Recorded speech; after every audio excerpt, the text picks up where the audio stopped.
Kepolisian menilai angka kecelakaan saat arus mudik dan balik lebaran tahun 2017 menurun 42% dari tahun sebelumnya. Kepolisian juga mengapresiasi koordinasi antar lembaga yang menjaga keamanan mudik lebaran 2017.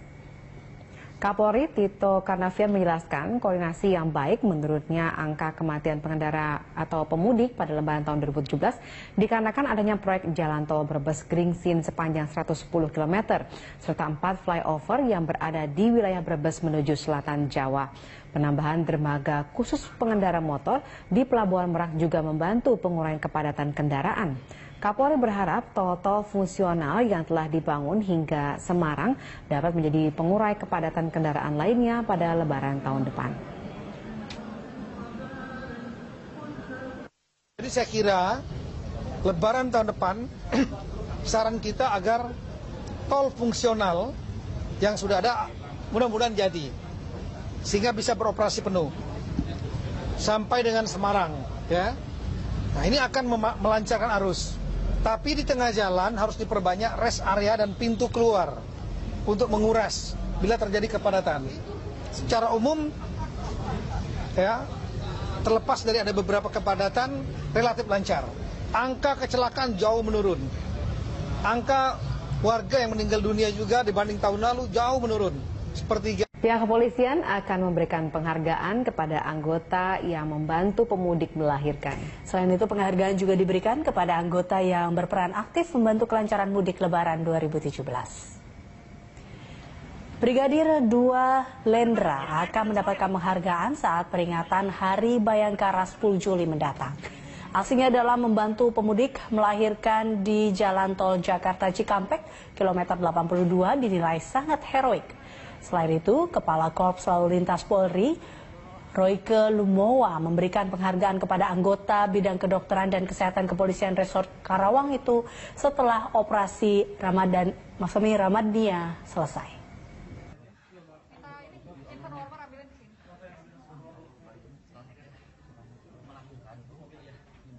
Dan bahkan ada yang mendapat bonus, ya.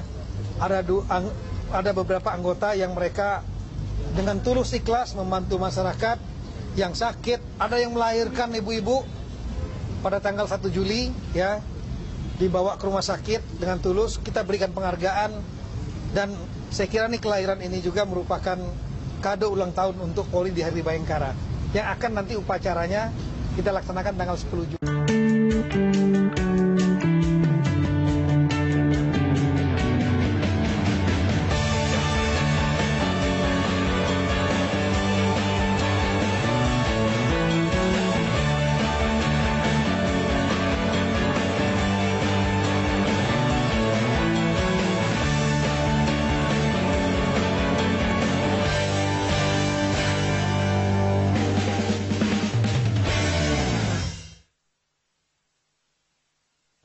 Terima kasih Anda sudah kembali bersama kami. Di sambungan telepon sudah bergabung bersama kami Ketua PBNU Pak Robikin MH. Selamat malam, Assalamualaikum Pak Robikin.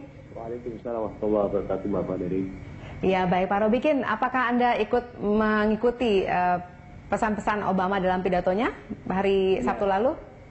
Iya. Bagaimana menurut Anda? Apakah memang secara langsung bisa menjawab permasalahan yang ada di Indonesia terkait dengan toleransi?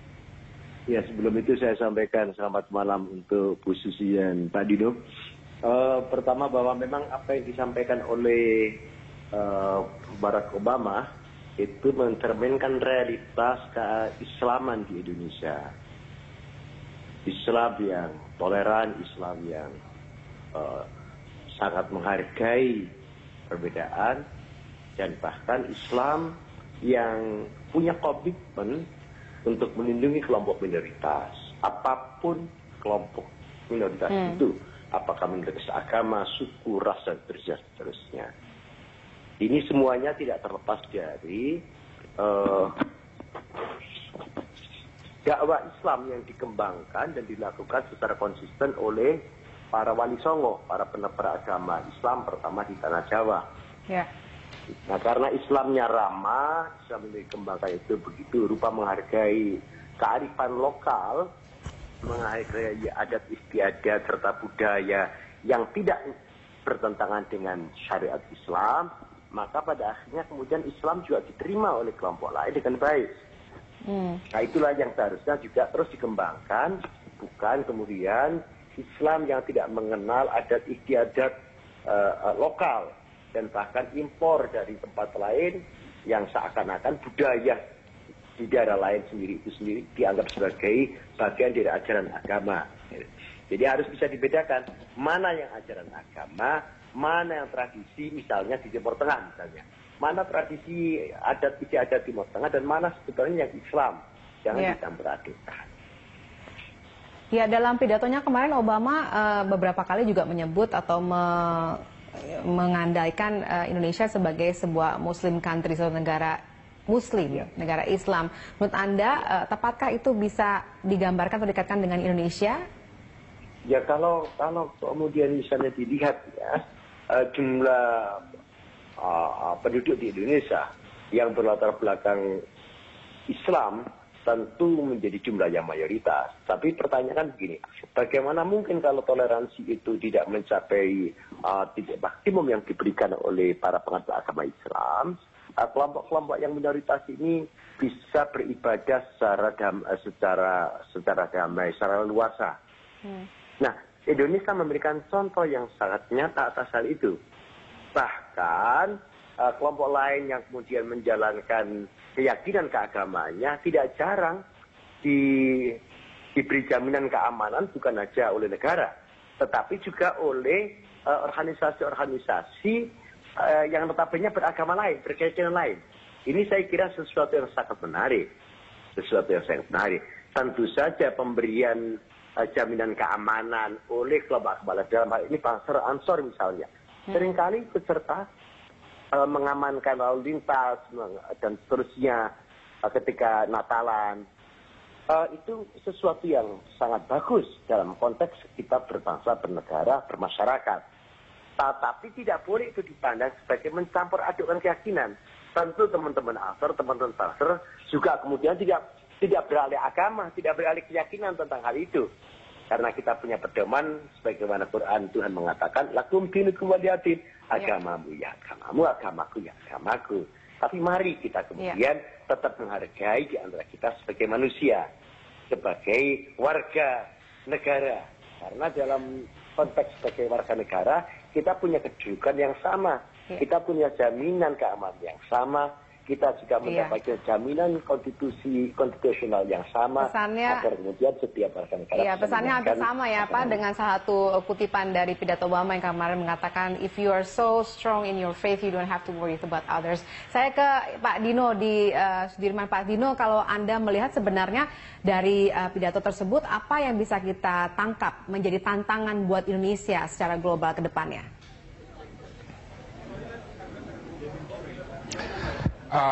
Dua. Satu yang saya tangkap adalah beliau mengingatkan bahwa dunia akan terus berputar dan berubah dengan cepat.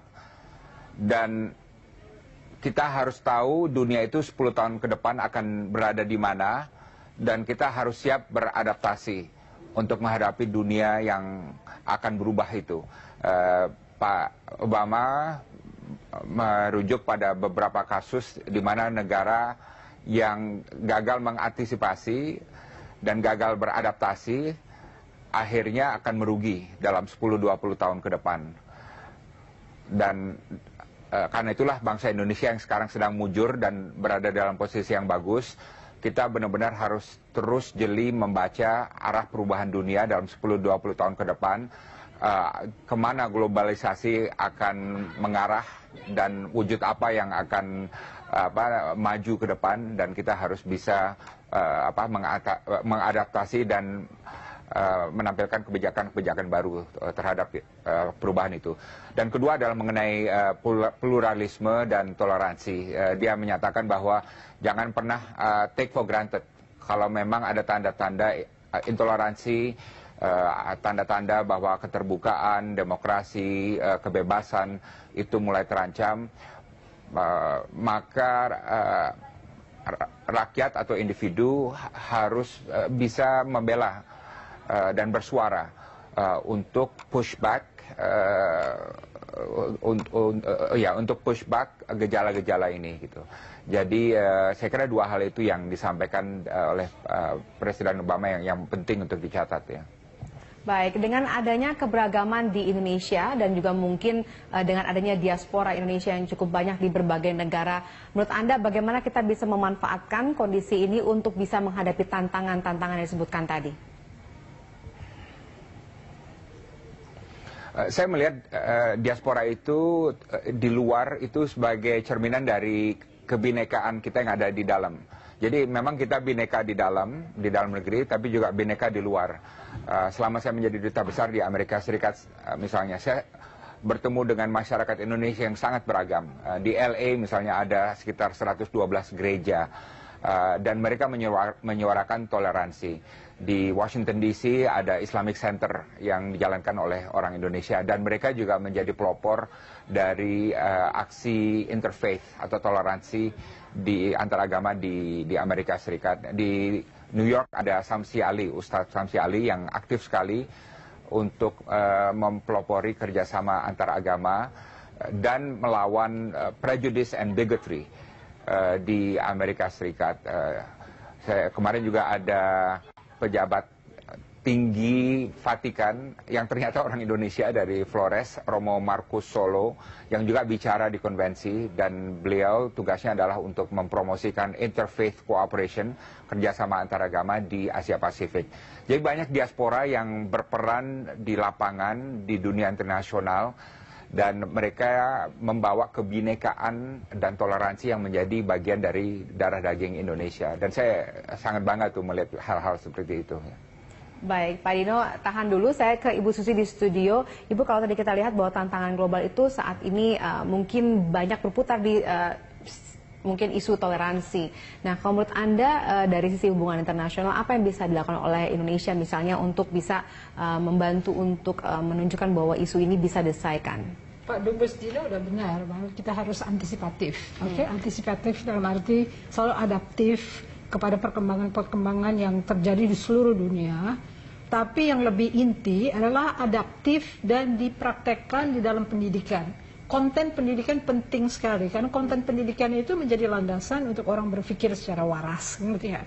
Kalau di Amerika jelas Anda masuk ke dalam sekolah, artinya Anda dibuat sebagai warga negara Amerika Serikat. Jadi memang pendidikan itu penting sekali, dan akhirnya menjadi landasan hukum. Dan hukum itu memberikan prediktibilitas. Kalau misalnya hukum di Indonesia belum nyambung benar dengan masyarakatnya, karena konten pendidikannya itu belum menunjang. Jadi ada edukasi, ada penegakan hukum. Ya. Nah, kalau dalam kondisi saat ini, kita melihatnya apakah sudah cukup kuat untuk bisa mendukung meningkatkan toleransi di Indonesia dengan adanya misalnya edukasi yang mungkin belum cukup baik, juga penegakan hukum juga belum dilaksanakan dengan semaksimal mungkin. Bagaimana menurut Anda? Pendekatan hukum ada kaitannya sama konstitusi. Kalau di Amerika jelas setiap orang yang melawan diktum konstitusinya, yaitu inalienable right to life, liberty and the pursuit of happiness, akan masuk penjara. Ngerti nggak? Kalau di sini orang agak malu-malu kucing untuk menyatakan Anda bertentangan dengan Pancasila. Artinya kalau misalnya orang yang menentang ideologinya sendiri, the sense of belonging dan the sense of unthinkingness itu menjadi dominan. Akhirnya Anda akan kesulitan sendiri, karena untuk memelihara dan memerintah orang-orang yang tidak mempunyai rasa memiliki negara tersebut, Anda akan sulit. Nah, high consensus society itu ideal. Tapi kalau sebelum high consensus itu terbentuk, kita benahi dulu nih konten pendidikannya. Karena konten pendidikan adalah landasan cara berpikir rakyat.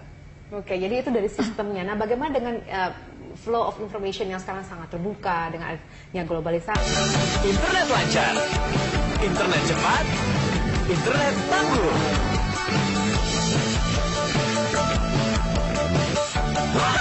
Internet gila-gilaan. Untuk menghammer atau memukul ide bahwa Anda harus setia pada konstitusi we the people, gitu. Kalau di Amerika Serikat, jelas mereka akan selalu mengacu pada konstitusinya. Kita hampir lupa Undang-Undang Dasar 45 itu apa, preambulnya bagaimana, sehingga akhirnya kita lost in space atau benar-benar kehilangan rasa memiliki negara. Itu sangat disayangkan. Oke.